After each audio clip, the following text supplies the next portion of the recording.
Hey YouTube, it's me, King Nazru.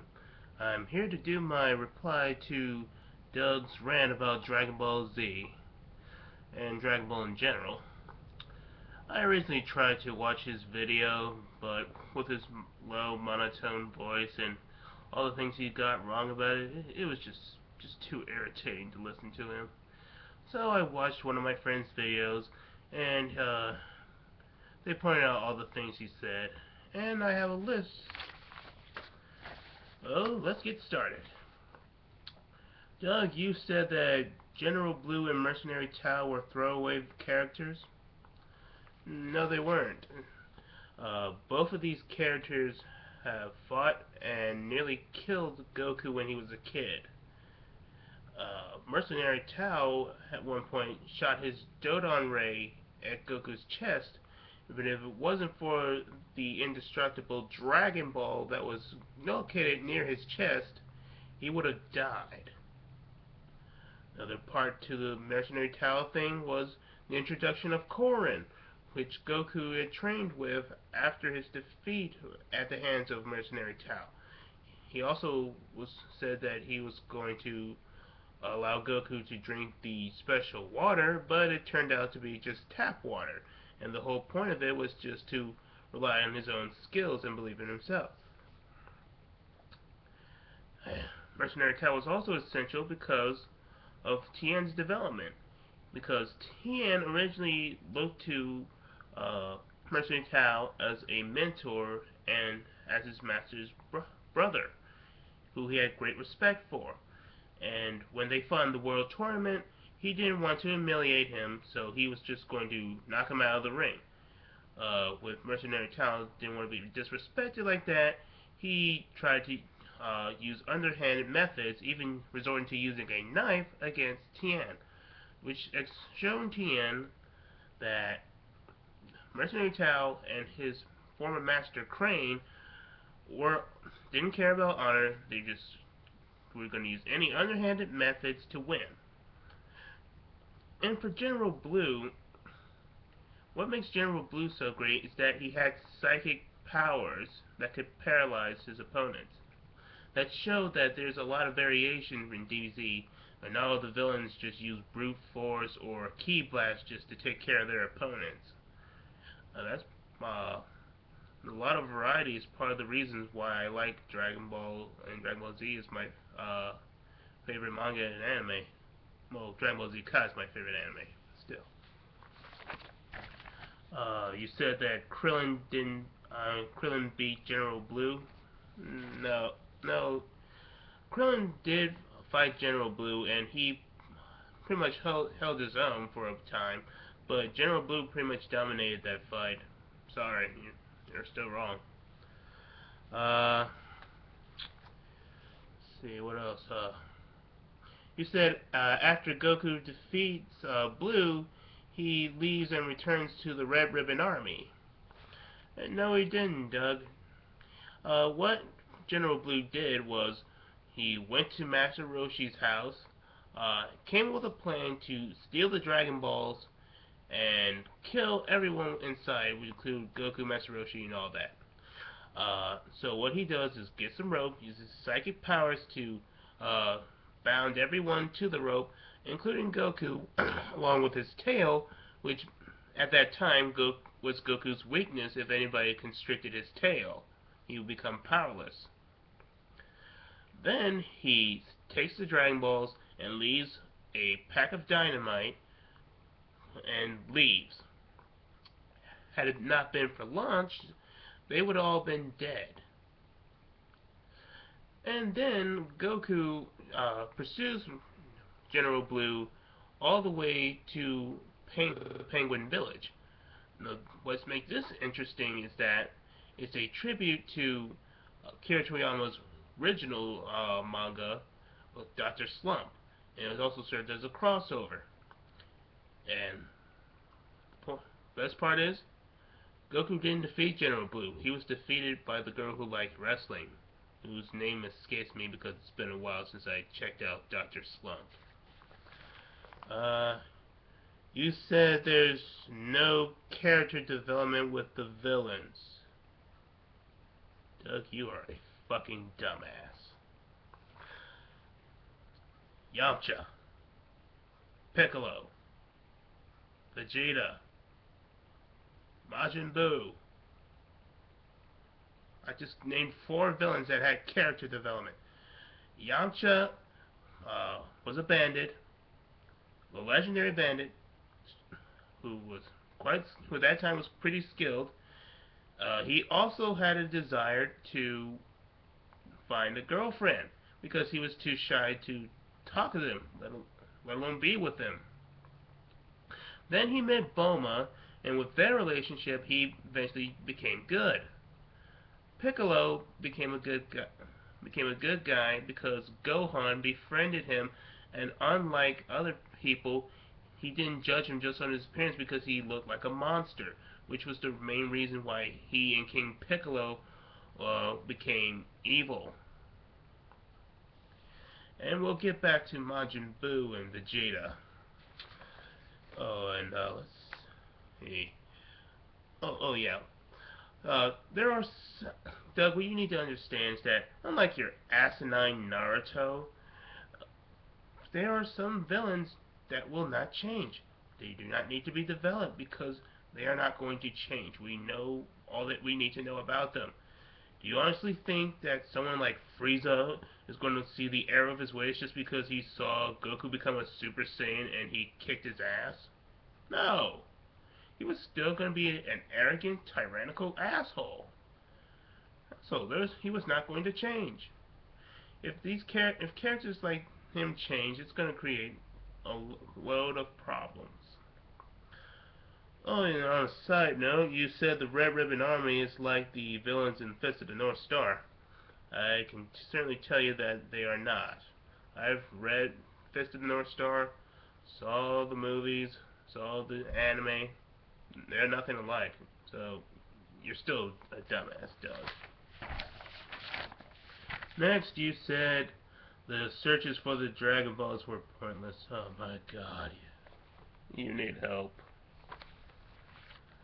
Doug, in the original story of Dragon Ball, Bulma was looking for the Dragon Balls to wish for the perfect boyfriend, which led to her meeting with Goku and his 4-star ball.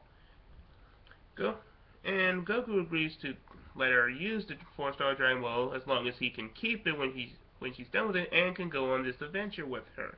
Because he had no use for the Dragon Ball. He didn't want to wish, he just wanted to go on an adventure. Which will lead to a very important, essential part in the later story. And, also unlike your precious Dragon Ball Evolution, Goku isn't motivated by his hormones. Okay, let's see. We also have Yamcha, like I said, won the girlfriend. Pilaf won, and the Red Ribbon Army wanted to rule the world. Piccolo wanted eternal youth. Vegeta and Frieza wanted immortality, as well as the Z Fighters usually using the Dragon Balls to bring back their friends and make the world normal again. So yeah, Doug, there is a purpose to this. And also, the whole point of the Dragon Ball thing is to pay tribute to one of Akira Toriyama's favorite stories, Journey to the West, which is the Chinese story of the Monkey King, Son Goku, or Son Wukong as they would call him.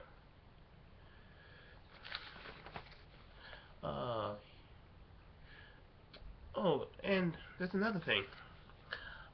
If it wasn't for Goku's purity and showing his noble deeds, Kami would have never recreated the Dragon Balls because he had for too long seen that humanity was abusing the Dragon Balls for their own ambitions.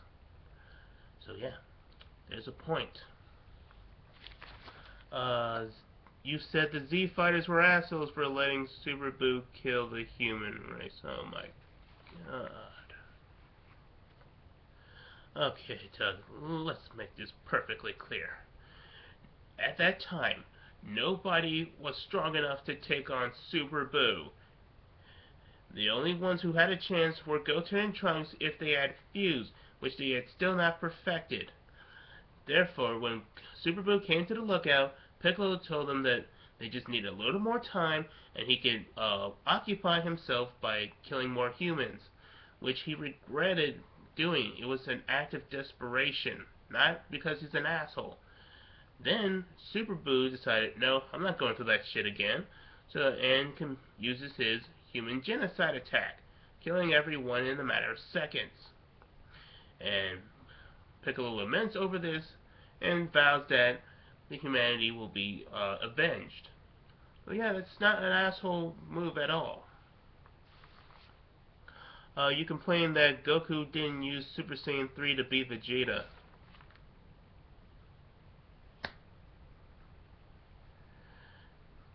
Doug, Super Saiyan 3 uses a lot of energy.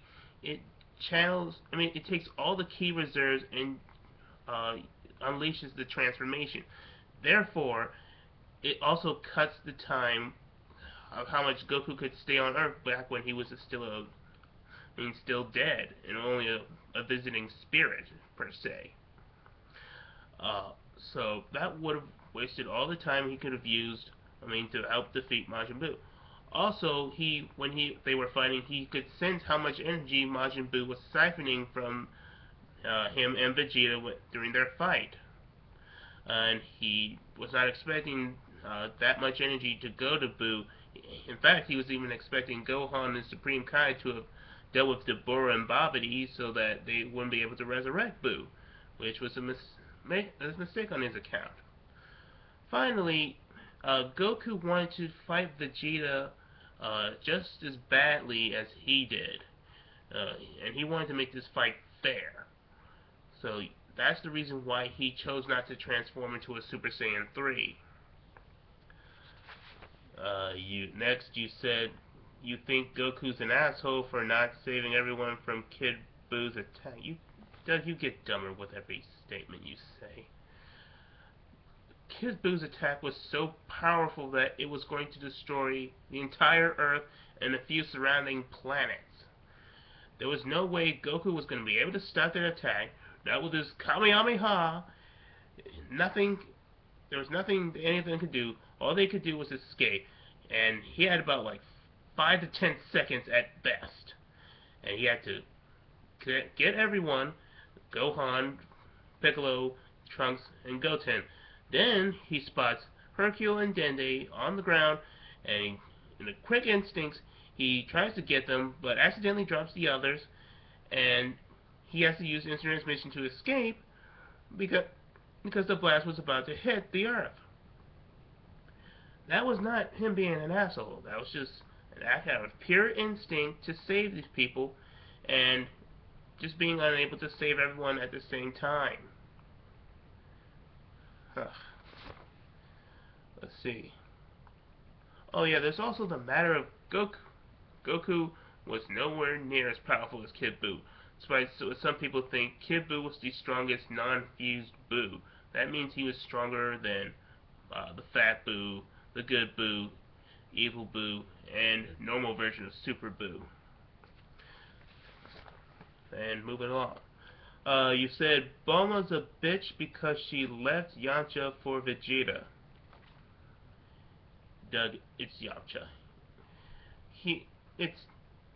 That's practically a trade-up. And besides, Yamcha had committed several acts of adultery with Bulma. He wasn't ready. He was always flirting with other girls.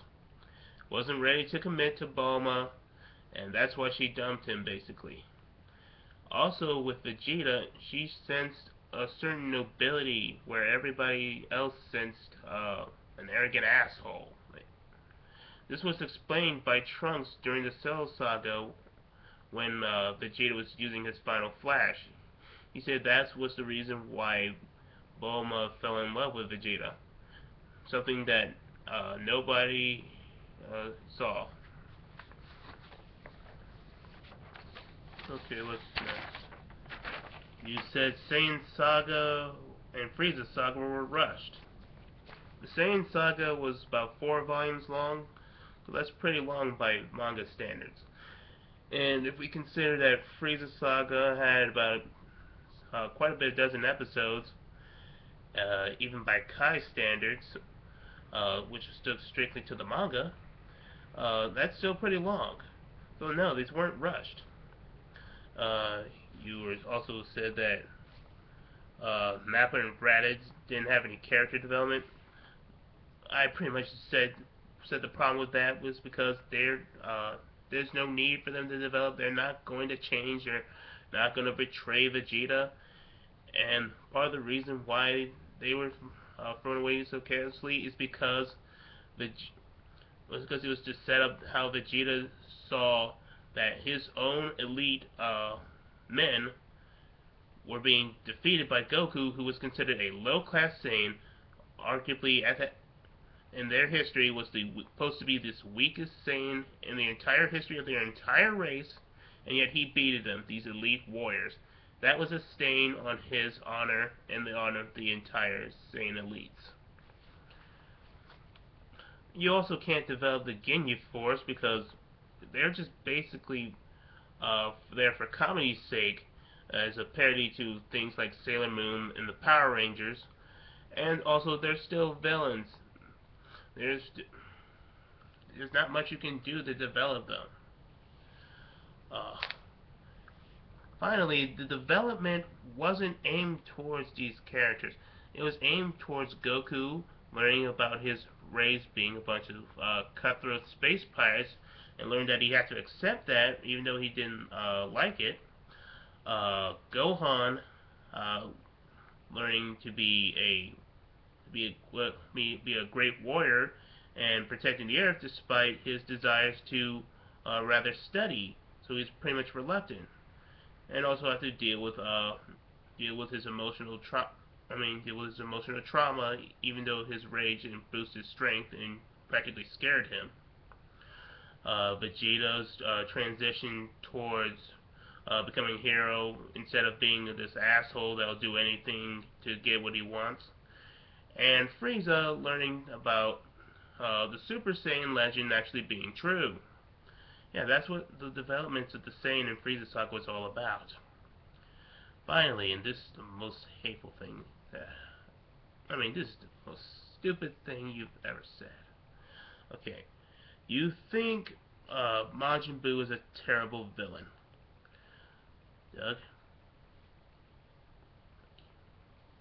Okay, first off, Majin Buu is a great villain mainly because he did not realize that killing was bad. To him, killing was pretty much just a game. When he was created, Bibbidi and Bobbidi all told him to kill and destroy planets, and they made him think that it was some kind of game. This was all normal to him. It took the friendship and lessons of Hercule to show him that killing and destroying everything was bad. He could have been a good guy. And what made this saga so great that it's making tributes and references to the original story of Dragon Ball, where, for example, King Piccolo. King Piccolo was this monster or an alien per se, and he could have been a good person, but like Buu, due to the cruelty of humanity, he became a villain. And with Buu, it's because these two maniacs killed his dog and almost killed Hercule, thus causing Buu to split his personalities.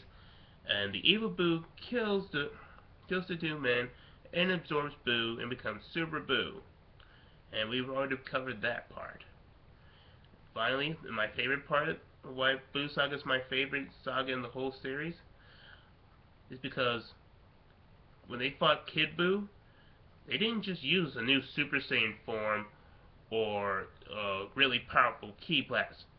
What they did was create the Super Spirit Bomb that was powered by everyone's energy on the entire planet. So Buu wasn't defeated by Goku, Vegeta, or any of the other Z fighters. It took everyone to defeat Kid Buu. everyone saved the day. The bottom line, Doug, I don't. The fact that you got so many things wrong is baffling. I don't think you read the manga or watched the anime, and if you did, you probably only watched a few episodes and got the rest of your information on Wikipedia. That's just downright pathetic. Later.